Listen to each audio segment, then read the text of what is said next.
Bien dans mon immeuble, avec Loiselet et Desgremont présente. Sud Radio, les incontournables de la copropriété. Thomas Binet. Et nous sommes avec Philippe Loiselet, patron de Loiselet et Desgremont. Chaque vendredi, vous décryptez pour nous l'actualité de la copropriété. Et ce soir, un sujet qui revient souvent, le diagnostic de performance énergétique, mais collectif. Alors on connaît le DPE évidemment pour un appartement, mais les DPE d'un immeuble entier, c'est beaucoup moins clair. Bonsoir Philippe Loiselet. Bonsoir Thomas Binet. Commençons avec du concret Philippe. Quelle est la différence entre un DPE individuel et un DPE collectif justement ? Le DPE individuel, tout le monde connaît. Il est obligatoire lors de la vente ou de la location d'un logement. Il mesure la performance énergétique d'un appartement précis. Le DPE collectif, lui, concerne l'immeuble dans son ensemble. Il analyse les parties communes, façade, toiture, isolation globale, système de chauffage collectif.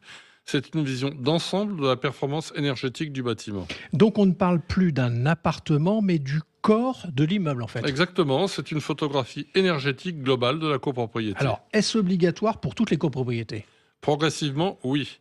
Ouais. Dès lors que le permis de construire est antérieur au 1er janvier 2013. Mais au-delà de l'obligation, c'est surtout un outil stratégique.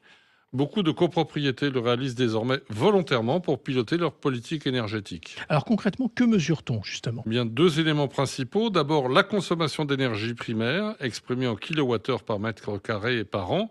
Ensuite, les émissions de gaz à effet de serre en kilogrammes de CO2. Ces données doivent donner lieu à deux étiquettes, de A à G. A, c'est performant. G, c'est une passoire thermique. Alors justement, ces fameuses passoires thermiques dont on a souvent entendu parler ces dernières années, qu'est-ce que cela implique pour une copropriété ? Un immeuble classé F ou G, c'est un signal d'alerte. Cela signifie des charges de chauffage élevées, un inconfort thermique hiver comme été et à terme, une perte de valeur des biens. On le voit déjà pour les DPE individuels, les logements classés G ou F ne peuvent plus être reloués progressivement. En cas de vente, l'impact sur le prix et le délai de commercialisation est réel. Or, un DPE collectif dégradé entraîne souvent des DPE individuels de même niveau. Mais alors du coup, une fois que le diagnostic est réalisé, Philippe, que fait-on ? Le DPE collectif n'est pas une fin en soi, c'est un point de départ. Il doit être accompagné de recommandations, par exemple isolation de façade, remplacement des fenêtres, modernisation du chauffage. Mais pour aller plus loin, il faut passer à l'étape suivante, le PPPT, ou 3PT, le projet de plan pluriannuel de travaux. Alors, du coup, pardon, mais quelle est la différence ? Le DPE dresse un constat, le PPPT construit une stratégie. D'accord. Il identifie précisément les déperditions énergétiques, propose des travaux par ordre de priorité, chiffre leurs coûts, estime les économies attendues et le retour sur investissement sur 10 ans. C'est l'outil indispensable pour voter des décisions éclairées en Assemblée générale. Alors, qui réalise ces diagnostics et peut-on choisir n'importe quel prestataire d'ailleurs ? Certainement pas. D'accord. Seul un diagnostiqueur certifié peut établir un DPE collectif. Il doit être indépendant, impartial et disposer d'une certification délivrée par un organisme accrédité. La qualité du diagnostic conditionne toute la stratégie de travaux. Les offres trop alléchantes doivent alerter. Alors parlons, Philippe, de budget. Combien cela coûte-t-il ? Toujours une question difficile, mais pour un DPE collectif, il faut compter en moyenne entre 3 et 5 000 euros selon la taille de l'immeuble. Pour un PPPT complet, on est plutôt entre 10 et 15 000 euros. C'est la copropriété qui finance via les charges, mais c'est un investissement structurant.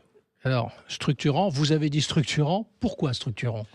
Parce qu'il permet d'identifier les priorités, de planifier les travaux et surtout d'accéder aux aides financières comme MaPrimeRénov' copropriété qui peuvent financer jusqu'à 45% du montant des travaux dans la limite de 11 250 euros par logement selon les gains énergétiques obtenus.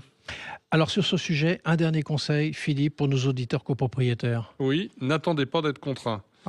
Anticiper. Un DPE collectif suivi d'un plan de travaux cohérent, c'est l'assurance de charges maîtrisées, d'un meilleur confort et d'un patrimoine valorisé. Et les aides actuelles ne dureront pas éternellement. Merci Philippe et on vous retrouve vendredi prochain à 18h50 pour un autre numéro d'Osez Investir, les incontournables de la copropriété. Et pour ce qui me concerne, rendez-vous dimanche matin 9h25 sur Sud Radio.